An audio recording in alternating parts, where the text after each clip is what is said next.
I'm Sam from Cultaholic, and this is Graded for Friday Night SmackDown, where I take a look at the show segment by segment and award each little bit of grade from A+ to F. Now, this is one of the weirdest weeks we've ever had on a weekly WWE show, because it is the Fallout show for SummerSlam, which was last weekend, and it's the go-home show for Payback, which is this weekend. So we've got setup and cool down all going on at once. There's a hell of a lot. So without any further ado, I guess we should just dive straight into it. Hit the intro.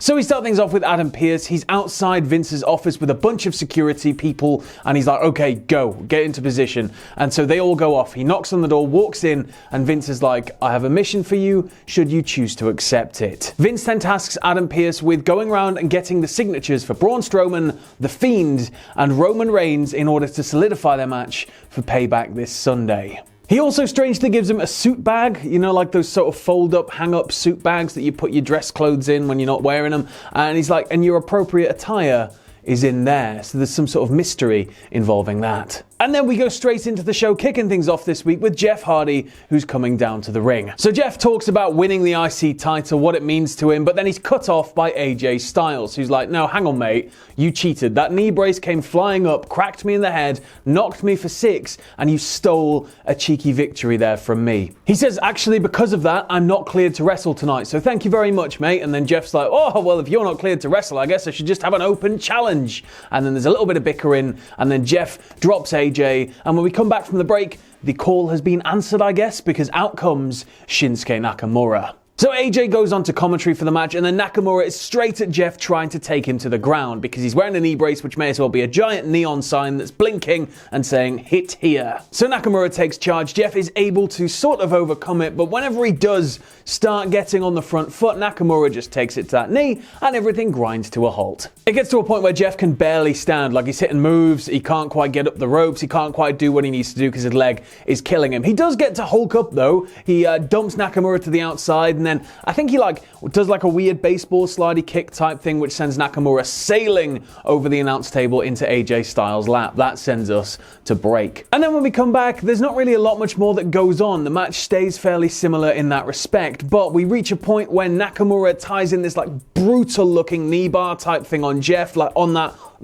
braced up leg. It just looked gnarly. But then after a little bit more back and forth, and I just want to get this right because as everybody here knows, my memory is shocking.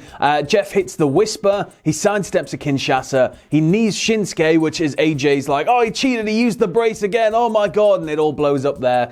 And then he nails the Twist of Fate, hits a Swanton, and picks up the win. So Jeff and AJ have a weird bit of confrontation afterwards, and then Jeff's halfway up the ramp and he turns around, and then out comes Sami Zayn. It's been months, where have you been, mate? But it's not just Sami. Well, he's alone, but he's not, just on his own. He is walking forward with his hands behind his back before he just whaps one hand out, and he's holding his IC championship. He then tells Jeff, you know what, I am the real Intercontinental champion, not you. And then there's a little bit of a distraction with AJ and Jeff, and then Sami just nails Jeff in the face, lays him out on the stage. And I'm going to give this one a B. It was a surprisingly good match, and just the return of Sami, man. The return of Sami. I'm pretty sure I could watch this one again. They seem to have a really interesting dynamic. They're not exactly similar wrestlers, so more Nakamura Hardy. I wouldn't really complain at that. I should also add as well, there was one of those picture-in-picture promos that pops up in the bottom corner, and it's Cesaro, and he's backstage, and he's like, I go away for 5 minutes, and I come back, and he's gone. Where is he? Oh, he's at the ring. He's just really, really impulsive.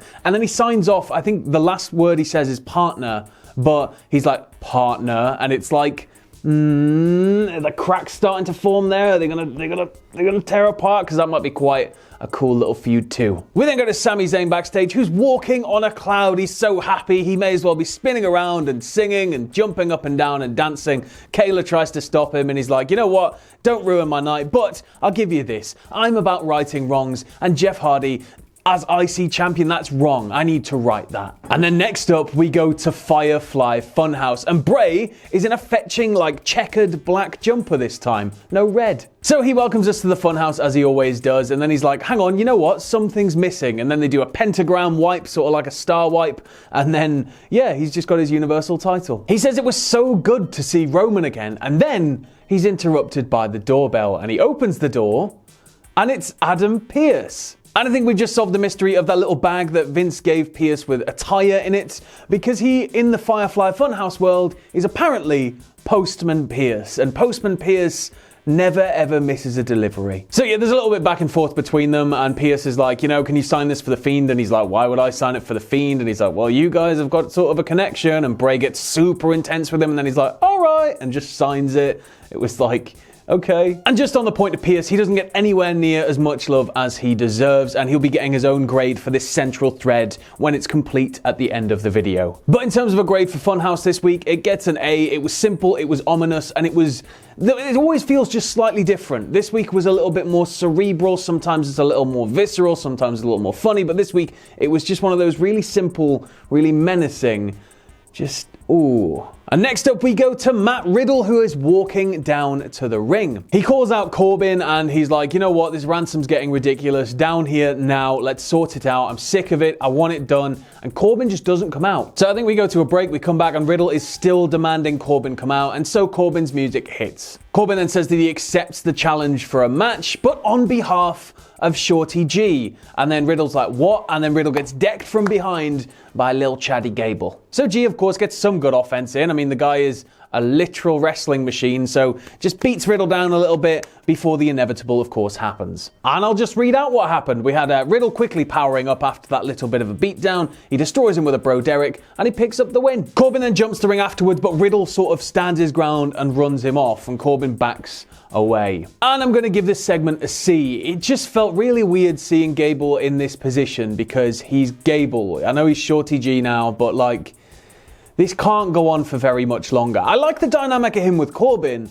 It's just, you can't keep squashing him like this. Come on. And then next we go backstage again. This time it's Big E with Heavy Machinery, and they've got this little like lunchbox that's a Money in the Bank like worker's lunchbox, obviously for Otis. Big E opens it and he's like, what's in here? And there's just meat, and it's just filled with meat. And then Sasha and Bayley pop up, and they obviously get a crap little Adam Pacitti joke in about like 3 losers hanging around playing with their meat, and it was like, ha ha ha ha, tee hee. Bayley then goes really cruel on Big E, and she's like, you know what, why are you doing this? Why even bother? You know, like, some people are just meant to have singles titles. Other people, you know, maybe tag is good for you. Maybe tag is as far as you can go. And clearly Sasha takes umbrage with this. And then there's another backstage bit with Corbin, but it starts with Adam Pearce knocking on Roman Reigns' locker room door, which is all branded up. I don't imagine that this was very cheap at all, but knocking on Roman's door, and no answer. Knock, no answer. So he walks off, and then Corbin walks into the scene. So Corbin's stopped by Kayla. There's a little bit of back and forth, but essentially what is revealed here is that Corbin and Riddle are going one-on-one at Payback. And then it's time to catch up with Bayley and Banks, because like, they were obviously passing by Big E and everybody. They kept walking toward somewhere else backstage. They were coming out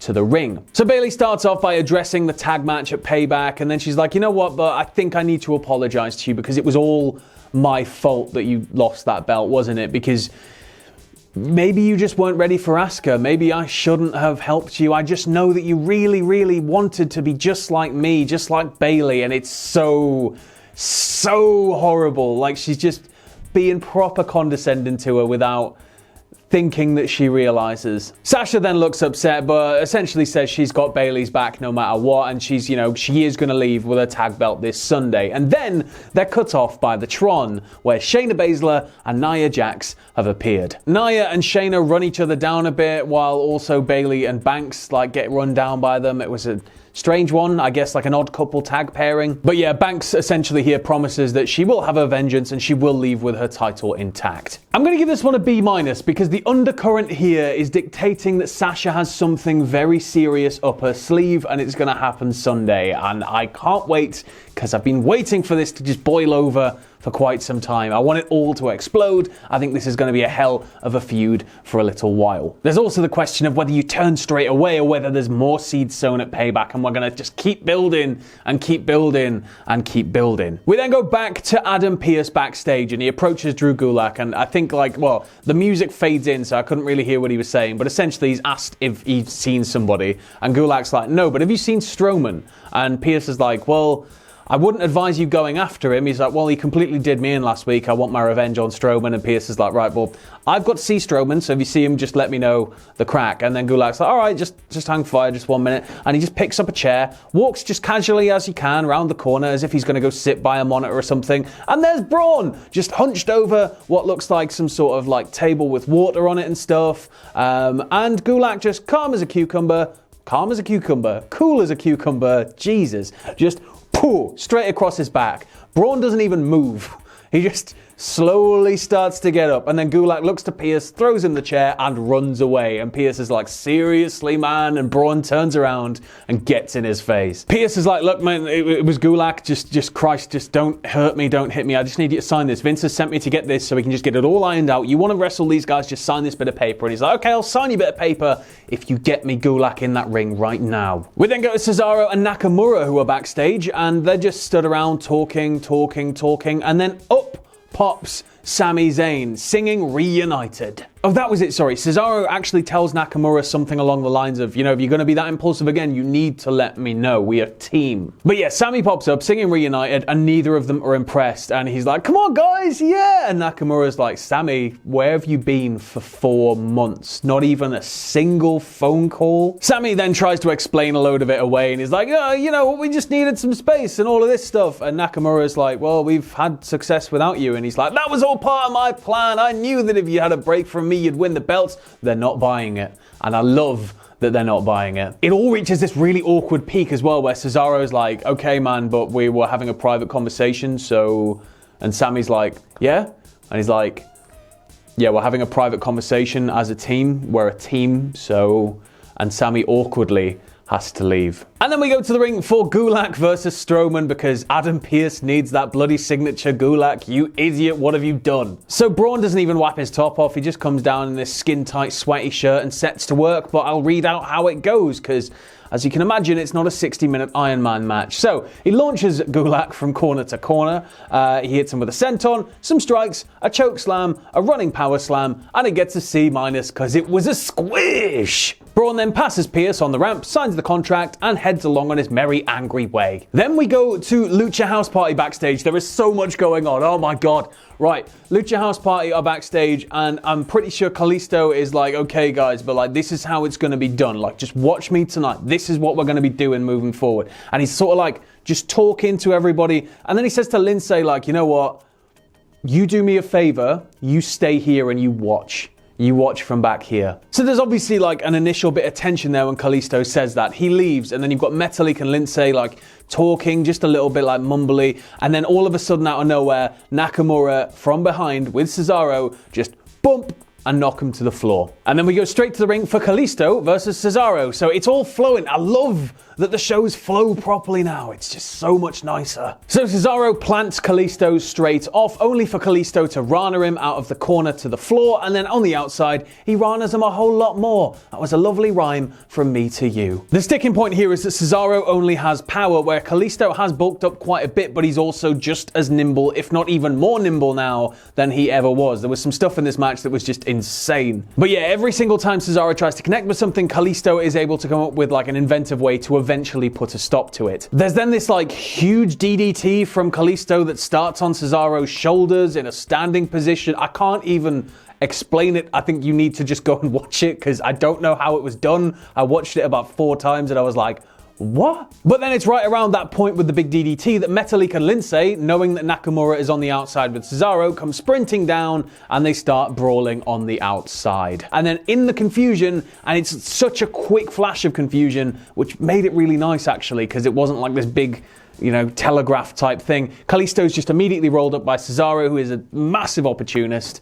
And of course, 1, 2, 3. So Nakamura and Cesaro escape up the ramp with their belts, and then Lucha House Party do that thing where they all stand in the ring sort of seeing them off, and it's like oh man. And then Kalisto once again explodes on Lindsay. This time he just sort of dismisses them both, and he's just really angry. So I'm going to give this one a B+. Kalisto felt so fresh here that I think they might actually be able to get some good use out of him now, and honestly, I think it's overdue. If you break these guys up, it makes sense for Kalisto as the heel to be the more prominent featured one that would maybe go on and have bigger programs. But also, Lindsay and Metalik work like a hell of a tag team anyway. That's been proven while Kalisto was away. So it's sort of no harm, no foul, and we'll actually have a story here that will get people invested in these three characters for the first time ever.